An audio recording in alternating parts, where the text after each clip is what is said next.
Hey, welcome to Let's Talk Real Estate. I have for you Andrew Hasman from Vancouver, BC, Canada. Hey, Andrew, thank you for being on our call today. Thanks for having me, Danny. This is great. Awesome. Hey, tell us about your marketplace. What's going on in Vancouver? Okay, well, Vancouver's always in the news. It's a great city. Feel blessed to live in this amazing part of the world. Vancouver, so Jill and I specialize on Vancouver's west side. It is one of the more affluent areas of the country, of the city, and it's home to a lot of expensive real estate. We have homes that range up to well beyond $20 million in the city, but we also have more affordable areas of the market. So it's not all just the super wealthy and rich. It's a cross-section demographic of people that live here. This past year, if you look back, in the west side, average detached home price is sitting at about $3.5 million versus about 3.1 a year ago. So prices are up about 10% for single detached. If you look at the condo market, because we have a lot of condos on the west side of Vancouver, I'm going to talk about that in a minute as well. Average condo price for Vancouver's west side around the 800,000 mark for a condo, typical condo. And most of the activity that we see right now in the current market is entry-level first-time buyers driven by interest rates up to about $1.5 million. That's where most of the activity is. So tell me about the market stats. Do you have anything to share with us with regards to the market stats? Yeah, so we're experiencing, I think, what a lot of areas across North America are experiencing, and that is a real lack of supply in the marketplace. Housing inventory is down. If you drive across the city, primarily the west side where I'm talking about, you can go 3 or 4 blocks before you see a for sale sign. It's quite something. And if I look at the number of homes on the market, the single detached homes on the west side at the end of September, about 750 houses, which actually shows an increase of about 20% from a year ago. But you have to look at that. I would say 150 of those homes that are on the market are homes that are being sold into land assemblies, where blocks of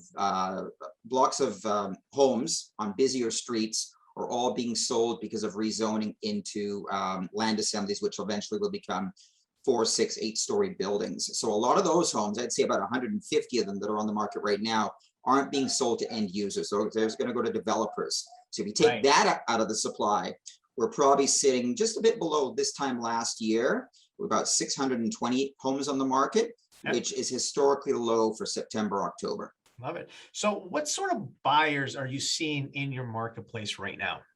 So what's driving the market, and I think it's probably driving it everywhere, are the interest rates. I mean, we are sitting with just, historically rock bottom interest rates. So you've got the entry level segment of the market, which is most sensitive to interest rate fluctuation. So lower price condos up to about $1 million. So anything under $1 million is red hot.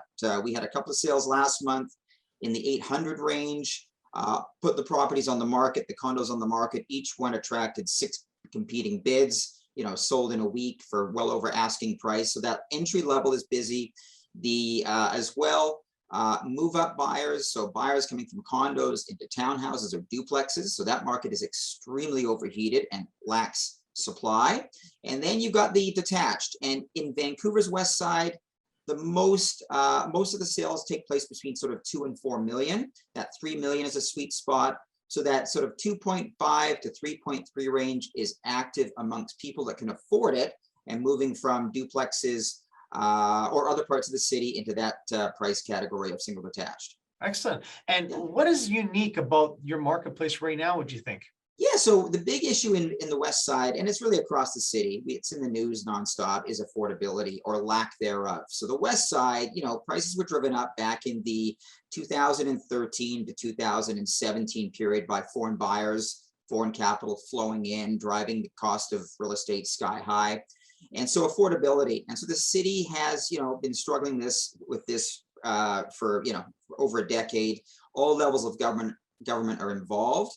And it's, how do we solve the affordability? And it looks as though, and because you can see it across the city is slowly densifying. They're taking parcels of land where you had, say, 2 or 3 or 4 or 5, 6 houses on those pieces of land, one family living in each house. And redeveloping, rezoning, land assembly, all of a sudden those homes come down and you've got 200 units in a condo building on those same pieces of land. So we're seeing a lot of rezoning from single family to multifamily rental buildings, some strata market housing. And then we're also seeing the city has been struggling with, you know, a lot of these beautiful character homes that were being torn down. And the city is now providing a lot of incentives to homeowners and developers whereby they can take their character home, retain the character, and redevelop into 3 and 4 strata lots on that same property. So if the lot is big enough, they're allowing you to take what was a single family house and turn it into 4 strata lots, retaining the character of the original structure. So there's that, which is really kind of cool. And then lastly, a lot of areas of single family zoning across the city are now allowing people to build duplex properties. So we had a single family, now you can do a front and back duplex or a side-by-side duplex. So we're seeing a lot more duplexes come to the market. And then all of a sudden, instead of having to spend, you know, 4.3 million for a 33-foot lot brand new house, you can get a duplex for 2 million a side or 2.2 million a side. So it does make it more affordable. Those are the big changes, and it's exciting to see. We're seeing a lot of change in the West Side Vancouver market. That's amazing. Hey, that's what's happening in Vancouver, Canada. Hey, Andrew, thanks so much for being on today's show. Talk to you real soon. Thanks, Danny, for having me. Thank you. Thank you.